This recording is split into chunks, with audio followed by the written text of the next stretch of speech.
Big fella, what you got for us today? Well, my first topic for today is entitled Jailbreak, Love on the Run. Did you guys by chance... I did see they're going to make a movie about it, or show, a special. The Netflix. Yeah. Did you guys watch any of it? No. So, for those unfamiliar with what I'm talking about, on April 29th, 2022, a convicted felon named Casey Cole White walked out of the Lauderdale County Jail in Florence, Alabama, alongside a corrections officer, highly regarded corrections officer, by the way. She looked like she was... I think we talked about it on the show. We did a little bit. Yeah, we covered it. But now this new one... Well, we talked about the actual event, not the show made about it. Yeah, because it just came out this week. But Vicky White, White told supervisors that she was taking Casey White, no relation, for an inmate, to a mental health evaluation, but no such appointment existed. So they basically just went out. I mean, this video, which just blows my mind. So I'm about, I don't know, 25, 30 minutes into this show already, before I passed out and started to mouth breathe. Longer than normal. Yeah. And there are totally a shit ton of recorded phone calls that were made between them two. They're all recorded. I understand that. But at what point do they listen to them? Only if there's reason to. They don't pay somebody to just sit and listen. Oh, yeah, lots of phone sex. Yeah, Jenna.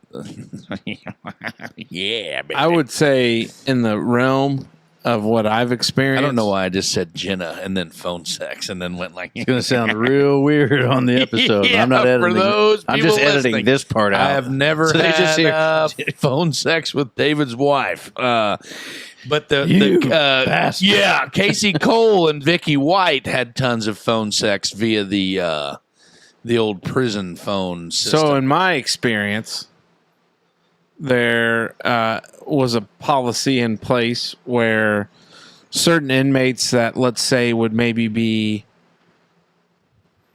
high targeted, not targeted. Targeted is not the right word, but watched. Yeah, like some because of the nature of who they were, their offense, and different things. If they think something there's going on, part of a network, yeah, that they would be listened to quite regularly. Right. So this individual, which I can't remember what he was actually in jail for, like murder, wasn't it? Yeah, I believe maybe you are right, but what? Sorry, I think you were just getting confirmed on murder. Is that right? Yeah, so he was in jail for murder, and it said that when Casey and Vicky failed to return to the jail, local, state, and federal investigators began what would involve into an 11-day manhunt for the pair. Manhunt. And Look, then, my keys and my khakis. Law enforcement thought Vicky, a well-liked, highly respected assistant director. A what liked? Well-liked. Oh, I thought you said whale. Well, I mean, a whale-like broad that came in here. Yeah, he hadn't gone. Okay, so he was convicted of murder, but hadn't gone to trial yet. Thank you, Warden number 2. Might have been taken hostage. They think that she had been taken hostage, but really she was just trying to take him on I think she wanted to just give him a road hummer. You know what I mean? They ended up in Evansville, Indiana. Yeah, and she crashed her car into the old ditch and then shot herself in the head, according to what this article says. But one hell of a Netflix documentary that I can't wait to really tie into. It's put together pretty well. A lot of interviews with her coworkers and people that knew her, and according to what I've gathered so far in the first 30 minutes of the show that I've watched, that everybody was pretty much blindsided by this. Nice gal. Never would have thought she'd have done something. That. I mean, they all said that like 25 times, like every interview, like never even thought about it. Yeah. Well, this is the wild thing. I don't know. There's probably, that guy on YouTube that has like the hot woman crazy. Oh yeah. Hot crazy matrix. Yeah. The hot crazy matrix.